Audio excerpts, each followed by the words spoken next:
जय श्री राम।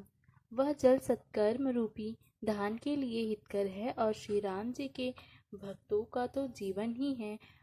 वह पवित्र जल बुद्धि रूपी पृथ्वी पर गिरा और सिमट कर सुहावने कान रूपी मार्ग से चला और हृदय मानस रूपी श्रेष्ठ स्थान में भर कर वहीं स्थिर हो गया। वही पुराना होकर सुंदर, रुचिकर, शीतल और सुखदायी हो गया। इस कथा में बुद्धि से विचार कर जो चार अत्यंत सुंदर और उत्तम संवाद भुशुंडी, गरुण, श्री पार्वती, याज्ञवल्क, भारद्वाज और तुलसीदास और संत रचे हैं, वही इस पवित्र और सुंदर सरोवर के चार मनोहर घाट हैं। 7 कांड ही इस मानसरोवर की सुंदर 7 सीढ़ियां हैं, जिनको ज्ञान रूपी नेत्रों से देखते ही मन प्रसन्न हो जाता है। श्री रघुनाथ जी की निपुण प्राकृतिक गुणों से अतीत और निर्बाध एक रस महिमा का जो वर्णन किया जाएगा, वही इस सुंदर जल की अथाह गहराई है।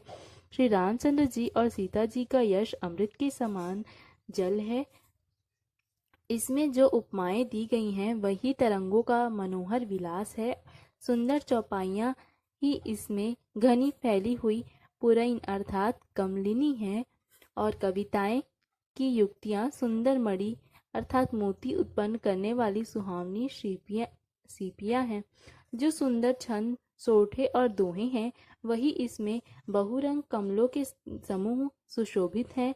अनुपम अर्थ, उच्च भाव और सुंदर भाषा ही पराग अर्थात पुष्पराज, मकरंद अर्थात पुष्परस और सुगंध है। सत्कर्मों से पुंज भौरों की सुंदर युक्त पंक्तियां हैं।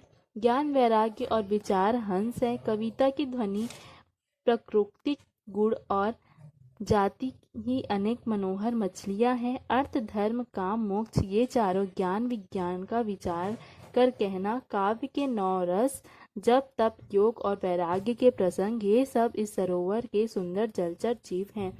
सुकृति, पुण्यात्मा जनों के, साधुओं के और श्री राम नाम के गुणों का गान ही विभिन्न विचित्र जल पक्षियों के समान है। संतों की सभा ही इस सरोवर के चारों ओर की अमराई अर्थात आम की बगीचियां हैं और श्रद्धा वसंत ऋतु के समान कही गई है।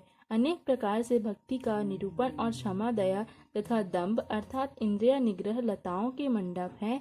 मन का निग्रह, यम, अहिंसा, सत्य, असत्य, ब्रह्मचर्य और अपरिग्रह नियम ही उनके फूल हैं। ज्ञान फल है और श्री हरि के चरणों में प्रेम ही इस ज्ञान रूपी फल का रस है, ऐसा वेदों ने कहा है।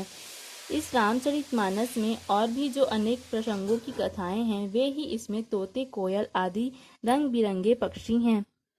कथा में जो रोमांच होता है, वही वाटिका, बाग और वन है, और जो सुख होता है, वही सुंदर पक्षियों का विहार है।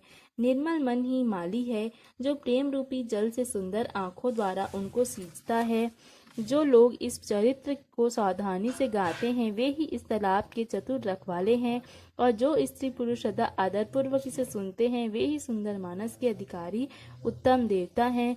जो अति दुष्ट और विषयी हैं, वे अभागे, बगुले और कौवे हैं, जो इस सरोवर के समीप नहीं जाते, क्योंकि यहाँ इस मानसरोवर में घोंघे, मेढक और सेवार के समान विषय रस की अनेक कथाएं कही हैं।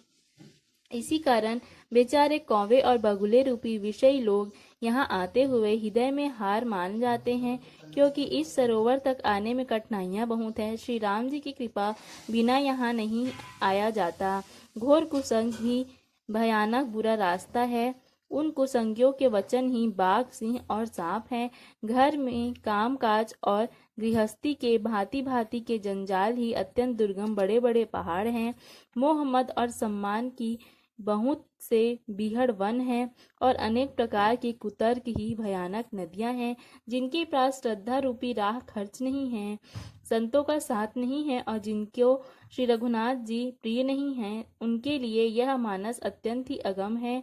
यदि कोई मनुष्य कष्ट उठाकर वहां तक पहुंच भी जाए, तो वहां जाते ही उसे नींद रूपी जूड़ी आ जाती है। हृदय में मूर्खता रूपी बड़ा बड़ा काड़ा जाड़ा अर्थात ठंडक लगने लगता है, जिससे वहां जाकर भी वह अभागा स्नान नहीं कर पाता।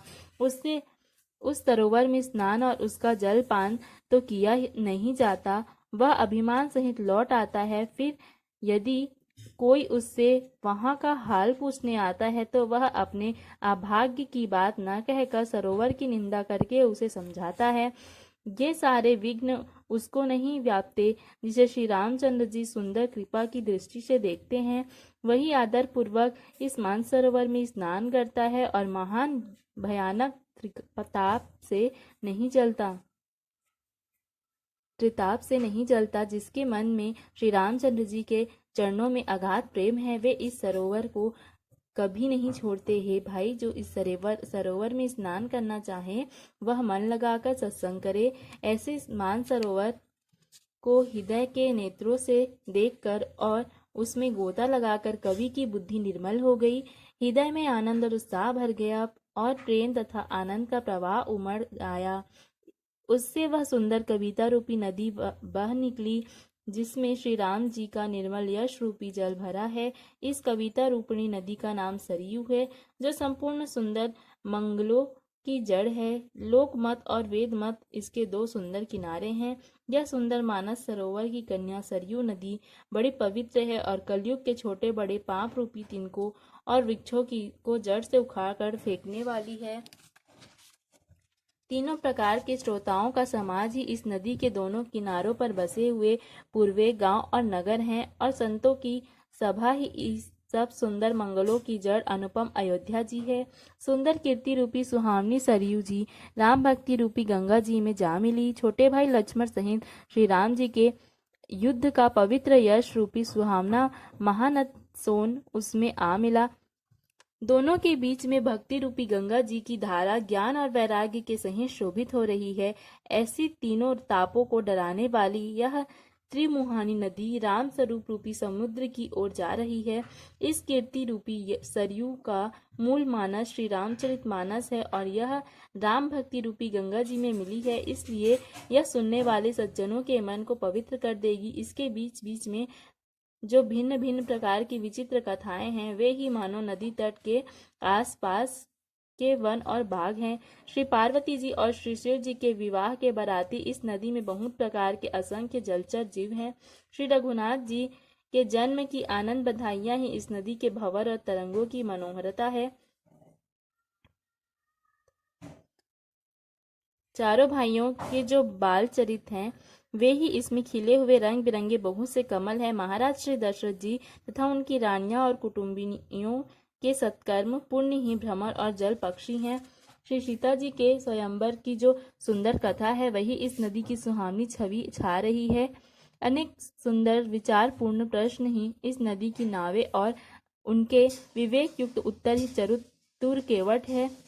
इस कथा को सुनकर पीछे जो आपस में चर्चा होती है, वही इस नदी के सहारे सहारे चलने वाले यात्रियों का समाज शोभा पा रहा है। परशुराम जी का क्रोध इस नदी की भयानक धारा है और श्री रामचंद्र जी के श्रेष्ठ वचन ही सुंदर बंधे हुए घाट हैं। भाइयों सहित श्री रामचंद्र जी के विवाह का उत्साह ही इस कथा नदी की कल्याणकारिणी बाढ़ है, जो सभी को सुख देने वाली है। इसके कहने सुनने में जो हर्षित और पुलकित होते हैं, वे ही पुण्यात्मा पुरुष हैं, जो प्रसन्न मन से इस नदी में नहाते हैं। श्री रामचंद्र जी के राज तिलक के लिए जो मंगल साज सजाया गया, वही मानव त्योहार के समय इस नदी पर यात्रियों के समूह इकट्ठे हुए हैं। केकई की कुबुद्धि ही इस नदी में काई है, जिसके फलस्वरूप बड़ी भारी विपत्ति आ पड़ी। संपूर्ण अगिनत उत्पातों को शांत करने वाला भरत जी इस चरित्र नदी तट पर किया जाने वाला जप यज्ञ है। कलयुग के पापों को और दुष्टों के अवगुणों के जो वर्णन है, वे ही इस नदी के जल का कीचड़ और बगुले और कौवे हैं। यह कीर्ति रूपिणी नदी 6 ऋतुओं में सुंदर है।